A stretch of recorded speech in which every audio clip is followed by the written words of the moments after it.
Сәлеметсіздер ме? Бүгін біз творожный пирог пісіреміз. Ол үшін бізге қажет ұн, ірімшік, қант, 2 жұмыртқа, маргарин және сода.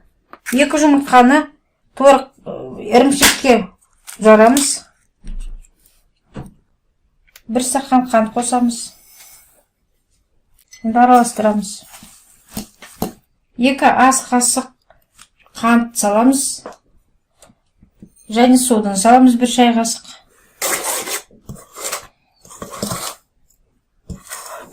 Маргаринді, қатып тұрған маргаринді ұнға батырып алып, теркадан өткіземіз.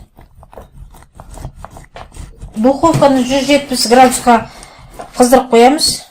Енді крошка қыламыз, маймен ұнды араластырып әбден. Крошка қыламыз.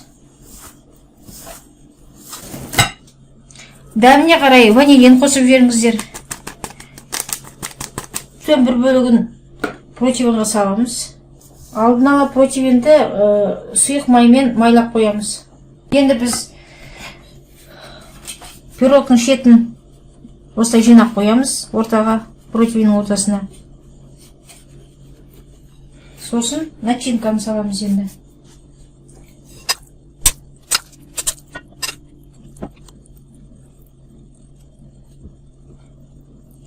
Начинканың үстіне 2-ші слойын саламыз. Жабамыз начинканы.